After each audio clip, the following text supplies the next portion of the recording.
What's up, everyone? OJ here. Welcome back to our Road to E3 countdown. Today we're taking a look at some more Monolith Soft goodness and what we can see from them. But today I'm going to be focusing on a new IP from Monolith Soft, and if that was to be revealed at E3, what we could see from it, what I would want from it, and of course what you guys think about it. So let's go ahead and go over kind of Monolith Soft just a little bit for those who aren't familiar with it, and then we'll get into the things that I want to see if Monolith Soft did a brand new IP on the Nintendo Switch. So Monolith Soft was actually a company kind of formed within Square Enix. They were some of the developers behind Final Fantasy VI and also Chrono Trigger, Secret of Mana. They've done some great stuff when it comes to certain members of the team. Now, of course, they weren't called Monolith Soft back then, but they really got their debut with back on the PS1. That was pretty much the Monolith Soft that we kind of know at this point, or at least the core or the origins of Monolith Soft. Now, after they left Square Enix, they formed their own company. Of course, the official Monolith Soft, and started developing games for Bandai Namco and also for Nintendo as well in terms of GameCube exclusives. They worked on the DS, they worked on various different things,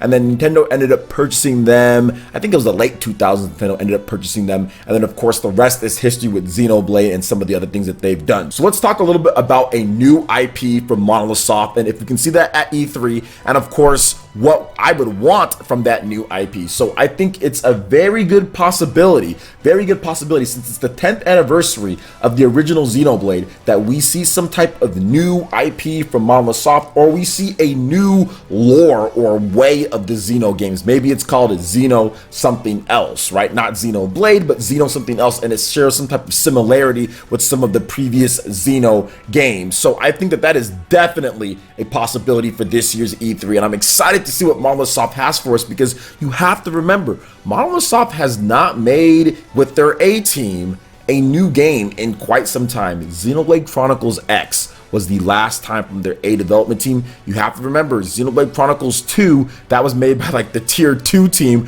with around 40 people, so not even near the full strength of Monolith Soft. What we do know that Monolith Soft is stacking up on talent. They have over 200 employees now, which is so much bigger than when they first made Xenoblade Chronicles X, when they first made Xenoblade, and of course what's going down with Xenoblade Chronicles 2. They have 5 development teams spread across Japan, and the tier 1 team with Takahashi-san is hard at work on something. We got some new development updates when they said that they're recruiting for a game that's going to have some type of futuristic or mechs in there, but there's also going to be fantasy elements as well. So who knows what this could be? That could be describing Xenoblade, or that could be describing a brand new IP. And I'm leaning towards a brand new IP, maybe seeing it at this year's E3, because that is the time, I guess, to do it. I mean, you could do it at Nintendo Direct, but I think that nothing gets people more excited when it comes to the core fan base than a new Monolith Soft game. So I think that is definitely a possibility. But enough about that. Let's talk about what this new IP could have in it, or what I would want for this new IP to have compared to what Monolith Soft has done in the past. So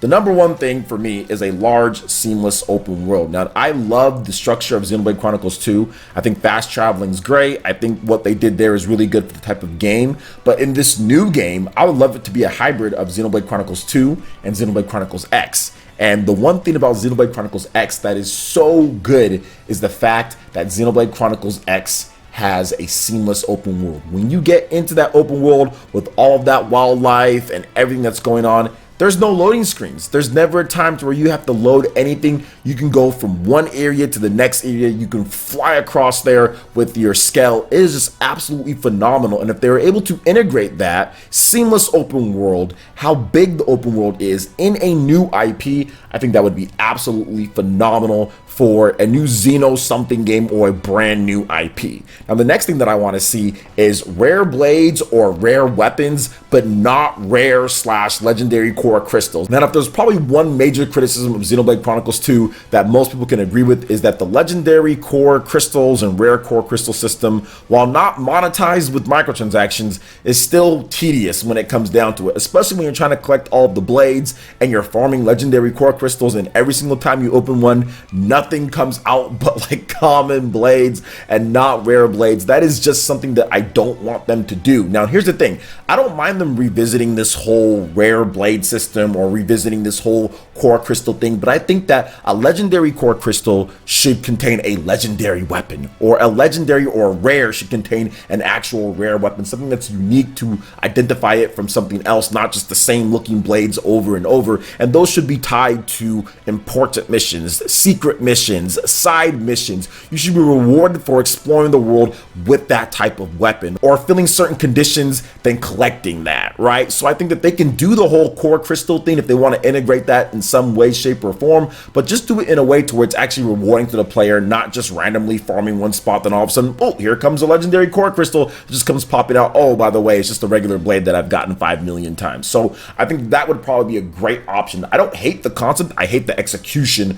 when it comes down to it. And I think that common cores and all that should just not be a part of it. Like, that should just not be there. You should just get rare blades, you should just get legendary core crystals, and you should just kind of develop or focus around weapons like that. And it doesn't even have to be like a blade that's like a living being, but like a rare weapon within a core crystal or something like that, if you want to tie it back to Xenoblade Chronicles 3, or if it's a whole different arc in the Xeno series. To me, the randomness just shouldn't come back when it comes to that whole thing. Now, another thing that I'd love to see is optional online co-op. Xenoblade Chronicles X had this and it was great, but Xenoblade Chronicles X also had passive online co-op as well, to where you can kind of like borrow a friend's character, bring them into your game for a certain amount of time, that can help you out with missions. I think that would be really cool for Monolith Soft's new IP if they can integrate that and do it maybe a little bit better than Xenoblade Chronicles X had it integrated, because that one was a little bit weird. They had some notifications and kind of things, but it wasn't integrated enough to the point to where you're going to be like, okay, I'm going to really seek out the online. You have to go to the area, then you kind of had to hop into it from there. But if they can integrate it a little bit better and actually have it to where you get items and rewards and those transfer back to your main game,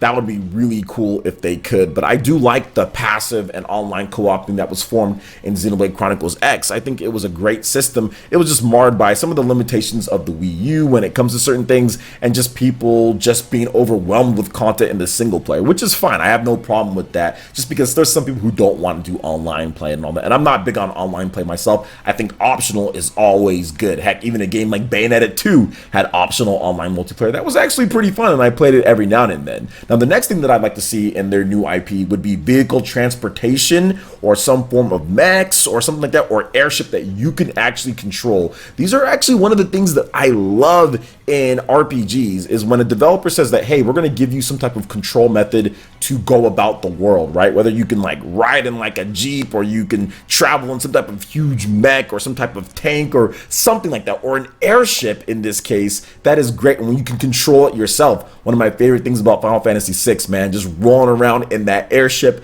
being able to fight enemies out there. And also games like Skies of Arcadia had the airship as well, and that's how you traversed in the world, was through that. So if they can do that in their next game, whether if it's a game that has mechs and you can use the mechs like a Xenoblade Chronicles X to get around the open world and just see all the sceneries and everything, or if you just have an airship that gives you a nice view of everything, I always like that when it comes to RPGs. So I'm hoping that they do some type of airship that you can actually control, not an airship that you have, because we all know that there's ships that they travel in Xenoblade Chronicles 2, but you don't actually control them. So I want to have that direct control of the airship. I want to be able to explore and find different secrets and different things with the airship or with the mechs. So that's always been one of the fun things in RPGs, and I'm hoping they bring that back into their new IP, kind of like from Xenoblade Chronicles X or on the other games that I mentioned. Now, another thing that I'd like to see is secret bosses and multiple endings. Chrono Trigger is my favorite RPG of all time, along with Fire Emblem Awakening, and there's certain things in those games that if you do, you can activate certain different sequences of endings and events that do happen. And it's always cool for the completionists, it's always cool for the people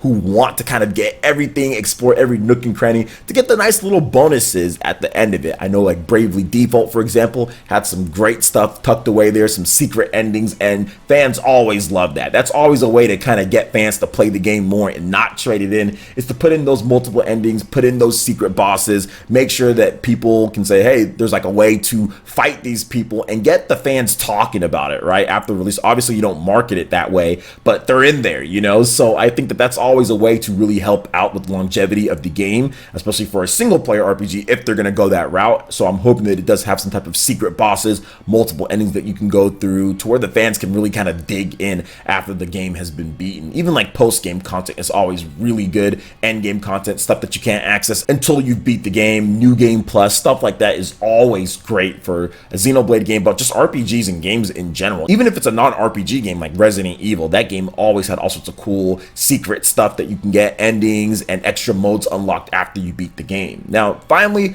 I'd like to see some form of Xenoblade's combat system with elements, and I think that was the best thing that they added into Xenoblade in terms of the franchise, was the different elements that you got through the blades and the weaknesses and the resistances and all of that type of stuff. Kind of reminded me of Pokemon at times with the different rare blades and everything. So kind of keeping that going with the elements when it comes to different attacks or even weapons that have those properties on them, to where you can customize. Maybe you can even fuse on fire damage or fuse on electricity. I love that type of stuff when developers do that in their games. I'm a big fan of that type of customization and everything, so I'm hoping that they do add some type of elements to the different type of properties within weapons, and there's customization like you can in Xenoblade with those weapons and stuff that you can augment with the aux cores and different stuff that you can do to kind of put on, making your weapon stronger and kind of buffing things up just a bit. That's always been one of the things that I loved in RPGs, so I'm hoping that that does come back in their next game. We're gonna have to wait and see. I mean, but I'm hoping that this is a brand new IP. A lot of people have asked me, like, what do you want? Xenoblade Chronicles 3, or do you want a brand new IP? And I think it's time, man. I think it's time for Monolith Soft to kind of explore something different with it, and maybe they make a new IP. Maybe they make a new Xeno something, but it has a completely different look and feel and combat status and kind of what they're doing, and they've borrowed elements from what they've done in the past with the various Xenoblade games, and they kind of just make a game based off of that. I'd be completely down, because all of these ideas here are all things that are kind of like borrowed and taken from Xenoblade 1, Xenoblade Chronicles 2, and Xenoblade Chronicles X. So this would be like the super new IP game, or the super new game that kind of has a different style and look to it, but at the same time has some things that made these other Xenoblade games so successful and endeared them to fans. So I'm looking forward to all of that, guys. I love Xenoblade and I love Monolith Soft. I think they do a great job, but man, I'm really hoping at E3 we do get that reveal of a brand new IP from Monolith Soft, but we're gonna have to wait and see.